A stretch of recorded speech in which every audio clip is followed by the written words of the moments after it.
ஹாய்ங்க.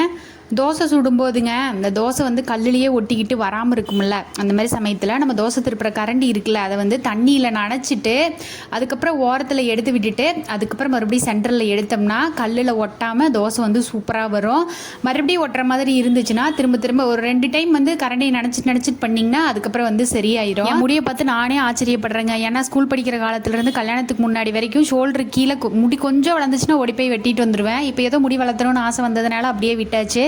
மூவிக்கு கிளம்பலாம் அப்படின்னு சொல்லிட்டு ஹேர் வாஷ் பண்ணிட்டு வந்துட்டு நேற்றுக்கு ஏதோ அதிசயமாக ஃப்ரெஞ்ச் ஃப்ரைட் போடலான்ட்டு தலை பின்னி போட்டு இந்த வாட்டர் பாட்டிலை நம்மளே பிரிக்கவே முடியாதுங்க. ஏன்னா என்னைக்கு அந்த வாட்டர் பாட்டில் வேண்டான்னு வச்சுட்டு போகிறோமோ அன்றைக்கி தான் நமக்கு அடிக்கடி தண்ணி தாகம் எடுத்துகிட்டே இருக்கும். அதனால் அதை எடுத்து வச்சுட்டு அரை மணி நேரத்துக்கு முன்னாடியே தேட்டருக்கு போயிட்டோங்க. ஏன்னா இவர் ஒரு டைம் வந்து 1 நிமிஷத்தில் ட்ரெயின் மிஸ் பண்ணிட்டாராமா. அதனால் எங்கே போகிறனாலுமே இப்போல்லாம் ஒரு 1/2 hour 3/4 மணி நேரத்துக்கு முன்னாடி தேட்டருக்கு போயிடுறதுங்க.